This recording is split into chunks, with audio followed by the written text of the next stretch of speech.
Hi everyone, कैसे हैं आप सब। आज हम क्लास 10 के मॉडल प्रश्न पत्र यानी कि सोशल साइंस के मॉडल प्रश्न पत्र को करने जा रहे हैं। तो चलिए स्टार्ट करते हैं।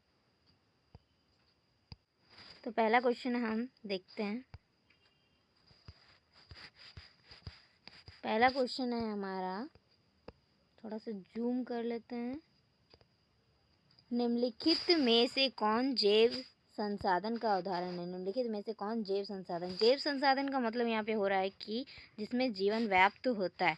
तो ऑप्शन ए है हमारा मनुष्य, ऑप्शन बी है हमारा जल, ऑप्शन सी है हमारा सूर्य ताप, ऑप्शन डी है हमारा लोह। तो इसका जो राइट आंसर हो जाएगा वो हो जाएगा हमारा मनुष्य। मनुष्य में जीवन व्याप्त होता है, इसलिए इसका राइट आंसर मनुष्य ही होगा।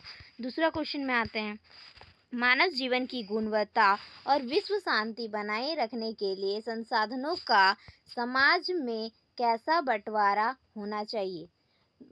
तो इसका जो राइट आंसर होगा ये हो जाएगा न्याय संगत। तीसरा क्वेश्चन में आते हैं। निकोबारी कबूतर किस जातियों के श्रेणियों में आता है। तो इसका जो आंसर होगा वो हो जाएगा हमारा स्थानिक जातियाँ, इसका राइट आंसर हो जाएगा।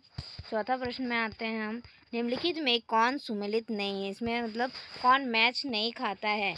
तो इसका जो राइट आंसर हो जाएगा वो हो जाएगा गंगा, भाखड़ा, नांगल, प्रेजने, ये दोनों आपस में संबंधित नहीं है, सुमेलित नहीं है। पांचवा क्वेश्चन में आते हैं। रबी फसलों को किस ऋतु में बोया जाता है।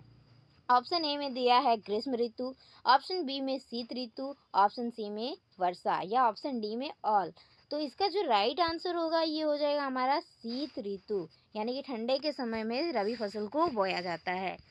6 नंबर प्रश्न में आते हैं। चाय किस प्रकार की कृषि का उदाहरण है। चाय किस प्रकार की कृषि का उदाहरण। तो पहला ऑप्शन हमारा दिया है जीवन निर्वाह कृषि, दूसरा में दिया है प्रारंभिक कृषि, तीसरा में दिया है रोपण कृषि, और चौथा में दे दिया है हमारा झूम कृषि। तो इसका जो राइट आंसर हो जाएगा वो हो जाएगा हमारा रोपण कृषि।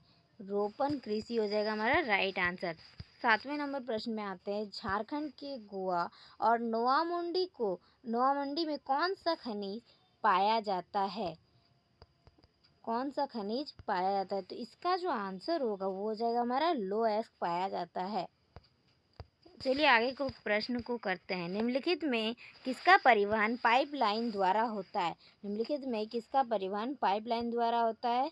तो ये हो जाएगा हमारा, इसका आंसर राइट आंसर हो जाएगा हमारा उपरोक्त सभी, यानी कि पानी का भी होता है, कच्चा तेल का भी होता है, पेट्रोल उत्पाद का भी होता है, इसलिए ऑल ऑफ दिस हो जाएगा। अब 9 नंबर क्वेश्चन हमारा कह रहा है कि हमारे देश की 22 प्रमुख भाषाओं को संविधान की किस अनुसूची में रखा गया है। तो इसमें ऑप्शन हमारा क्या क्या दिया है, चलिए देखते हैं। तो ऑप्शन ए में दिया है 8वीं, ऑप्शन बी में 9वीं दिया है, ऑप्शन सी में दिया है 7वीं, ऑप्शन डी में दिया है 6वीं।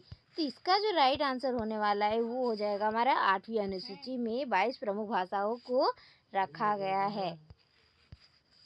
कितना नंबर क्वेश्चन हमारा 10 नंबर क्वेश्चन में आते हैं कि स्थानीय शासन व्यवस्था में कितना पद महिलाओं के लिए आरक्षित यानी कि रिजर्व किया गया है, वो भी स्थानीय शासन व्यवस्था जैसे कि पंचायत में। तो इसके लिए जो आंसर होगा वो हो जाएगा 1/3। ऑप्शन ए हमारा राइट आंसर हो जाएगा। 11 नंबर क्वेश्चन पे आते हैं। अमेरिका में नागरिक अधिकार आंदोलन कब हुआ। अमेरिका में नागरिक अधिकार आंदोलन कब हुआ। तो इसका जो राइट आंसर होगा 1954 से 1918, 54 से 1918 तक हुआ। चलिए 12 नंबर के क्वेश्चन को देखते हैं। भारत के राज्यों की विधानसभाओं में महिलाओं का प्रतिनिधित्व कितना फीसदी है। भारत के राज्यों की विधानसभाओं में महिलाओं का प्रतिनिधित्व कितनी फीसदी है। तो ये जो इसका राइट आंसर होगा वो हो जाएगा ऑप्शन डी, यानी कि 5% से कम होगा हमारा राइट आंसर। 30 नंबर क्वेश्चन हमारा कह रहा है कि इनमें से कौन से देश में द्विदलीय व्यवस्था मतलब 2 दल का व्यवस्था रहता है अभी वर्तमान। तो इसका जो राइट आंसर हो जाएगा वो हो जाएगा हमारा option B, America. 14 number question हमारा क्या कह रहा है। नेपाल में राजतंत्र किस वर्ष समाप्त किया गया। नेपाल में राजतंत्र किस वर्ष समाप्त किया गया। तो इसका जो राइट आंसर, इसमें ऑप्शन पहले देख लेते तो उसके बाद राइट आंसर बताएंगे। इसका पहला ऑप्शन है 2006, दूसरा है 2008, तीसरा है 2004 और चौथा है हमारा 2005। तो इसमें जो राइट आंसर होगा वो हो जाएगा हमारा 2008। Option B is correct. 15 number question पे आते हैं। बोलिविया में पानी के निजीकरण के खिलाफ आंदोलन की अगुवाई किस संगठन ने किया था? तो ऑप्शन देखते हैं। ऑप्शन ए में हमारा फेडकॉर, दूसरा में नापाम, बैमसेफ या कांग्रेस। तो इसका जो राइट आंसर होने वाला है वो हमारा हो जाएगा फेडकॉर संगठन। 16 नंबर क्वेश्चन पे आते हैं। केरल में शिशु मृत्यु दर कम होने का एक कारण निम्नलिखित में से कौन सा? तो ऑप्शन को पढ़ते हैं ध्यानपूर्वक और कहते हैं आंसर। सार्वजनिक वितरण प्रणाली का सही क्रियान्वयन, या बी नंबर ऑप्शन कह रहा है कि उत्तम परिवहन व्यवस्था, या सी नंबर शिक्षा एवं स्वास्थ्य जैसी सुविधाओं की पर्याप्त उपलब्धता। तो और डी नंबर कह रहा है मैं उच्च प्रति व्यक्ति आय। तो इसका जो राइट आंसर होगा वो हो जाएगा हमारा ऑप्शन सी। ऑप्शन सी हो जाएगा हमारा सही आंसर। क्या कह रहा है ऑप्शन सी में? शिक्षा एवं स्वास्थ्य जैसी मौलिक सुविधाओं की पर्याप्त उपलब्धता। अब हम आगे क्वेश्चन को देखते हैं। 17 नंबर क्वेश्चन हमारा क्या कह रहा है? निम्नलिखित में से किसे संगठित क्षेत्र में नियोजित कहा जा सकता है? इसका ऑप्शन है कृषि मजदूर, ऑप्शन बी है बहुराष्ट्रीय कंपनी का स्थायी कर्मचारी, फिर सी नंबर है हमारा लघु उद्योग के श्रमिक, डी नंबर है हमारा कबाड़े वाला। तो इसका जो राइट आंसर होगा वो हम जानते हैं कि ऑप्शन बी होगा, बहुराष्ट्रीय कंपनी का स्थायी कर्मचारी। 18 नंबर क्वेश्चन हमारा कह रहा है कि रोजगार के अधिक अवसर उत्पन्न करने के लिए निम्न में से कौन से उपाय किए जाते हैं? तो पहला इसमें दिया है कि सिंचाई की सुविधा में वृद्धि, विद्यालय एवं अस्पताल की स्थापना, खाद्य प्रसंस्करण इकाई की स्थापना। तो इसका जो राइट आंसर हो जाएगा वो हमारा होगा ऑप्शन डी, 1, 2, 3, यानी कि ये तीनों हमारा सही है। 19 नंबर क्वेश्चन पे आते हैं कि निम्नलिखित में से कौन सी एजेंसी 19 नंबर क्वेश्चन हमारा कह रहा है कि निम्नलिखित में से कौन सी एजेंसी भारत सरकार की ओर से करेंसी नोट जारी करता है?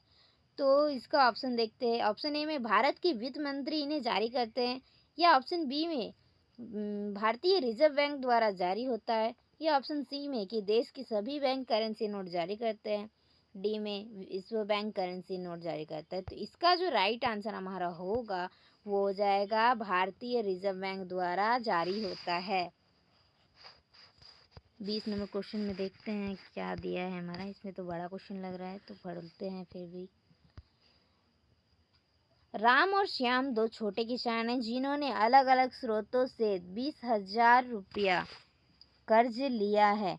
राम ने 1.5% ब्याज प्रतिमाह की दर से एक व्यापारी से कर्ज लिया, जबकि श्याम ने ये कर्ज बैंक से प्रतिवर्ष 8 माह पर लिया है। उपरोक्त आधार पर निम्नलिखित में कौन सा कथन सत्य है? तो ऑप्शन को पढ़ लेते हैं हम। ऑप्शन ए में कह रहा है कि राम ने सही किया क्योंकि उसे किसी प्रकार की कागजी कार्रवाई नहीं करनी पड़ी। ऑप्शन बी कह रहा है कि श्याम की हालत ज़्यादा खराब है क्योंकि उसे ज़्यादा ब्याज देना पड़ रहा है। ऑप्शन सी राम की हालत ज़्यादा खराब है क्योंकि वो ज़्यादा ब्याज दे रहा है। श्याम बेहतर है क्योंकि उसे ज़्यादा ब्याज मिल रहा है। तो इसका जो राइट आंसर होगा वो हो जाएगा ऑप्शन नंबर सी, राम की हालात ज़्यादा खराब है क्योंकि वो ज़्यादा ब्याज दे रहा है। 21 नंबर क्वेश्चन पे आते हैं। तो कह रहा है कि भारत सरकार ने सूचना का अधिकार RTI नामक कानून कब लागू किया? तो इसका जो राइट आंसर होगा ऑप्शन ए हो जाएगा, अक्टूबर 2005। 22 नंबर क्वेश्चन हमारा कह रहा है सरकार द्वारा अवरोधों अथवा प्रतिबंधों को हटाने की प्रक्रिया कहलाती है। तो जो होगा उसका आंसर हो जाएगा उदारीकरण। 23 नंबर क्वेश्चन पे आते हैं अनसट रेनन किस देश के दार्शनिक थे। अनसट रेनन किस देश के दार्शनिक थे? तो वो थे हमारे फ्रांस के दार्शनिक थे। फ्रांसीसी क्रांति कब हुई थी? तो फ्रांसीसी क्रांति तो पता ही है कि 1789 ईस्वी को हुई थी। कब हुई थी? तो 14 जुलाई 1789 ईस्वी को। कब हुई थी? 14 जुलाई। वेरी इंपॉर्टेंट क्वेश्चन है। अब आते हैं 25 नंबर क्वेश्चन में यंग इटली भूमिगत संगठन के संस्थापक कौन है? यंग इटली भूमिगत संगठन के संस्थापक कौन है? तो इसका जो राइट आंसर होगा जोसेफी मैथ्यूनी हो जाएगा। महात्मा गांधी दक्षिण अफ्रीका से भारत कब लौटे थे? इसका जो राइट आंसर होगा जनवरी 1915 ईस्वी में वो भारत लौटे थे। कहाँ से? तो दक्षिण अफ्रीका से। और गए कब थे? तो वो हो जाएगा उसका आंसर हमारा 1893। कहाँ गए थे? तो दक्षिण अफ्रीका। क्यों गए थे? तो सत्याग्रह आंदोलन के लिए गए थे। 27 नंबर क्वेश्चन है पूना पैक्ट डॉक्टर भीमराव अंबेडकर एवं किसके मध्य हुआ था? पूना पैक्ट डॉक्टर भीमराव अंबेडकर एवं किसके मध्य हुआ था? तो उसका जो राइट आंसर हो जाएगा वो महात्मा गांधी और डॉक्टर भीमराव के बीच हुआ था। अब कुछ लास्ट क्वेश्चन में पहुंच गए हैं। 1890 के दशक में रिंडरपेस्ट नामक बीमारी किस देश में बहुत तेजी से फैली थी? इसका जो राइट आंसर हो जाएगा वो अमेरिका में हो जाएगा। रिंडरपेस्ट क्या है? ये है हमारा एक प्रकार का पशु रोग है जो कि बहुत ही तेजी से अमेरिका में फैला था और अमेरिका को विनाश कर दिया था। 29 नंबर क्वेश्चन है निम्नलिखित में कौन से देश मित्र राष्ट्र के पाले में आता है? तो इसका जो राइट आंसर होगा ब्रिटेन हो जाएगा। अब लास्ट क्वेश्चन को हम देखने वाले हैं क्योंकि ये बहुत इंपॉर्टेंट क्वेश्चन है। वीवीआई भी लिख सकते हैं। स्पिनिंग जेनी किसके द्वारा बनाई गई थी? तो इसका जो राइट आंसर होगा वो हो जाएगा हमारा James Hargreaves. Option C is correct answer हो जाएगा। ये रहा हमारा 30 क्वेश्चन आज जो कि हम कर लिए। अब किसी और सब्जेक्ट का मॉडल प्रश्न पत्र हम अगले दिन आपके सामने लेके आएंगे। तब तक के लिए बने रहिए। जय हिंद, जय भारत।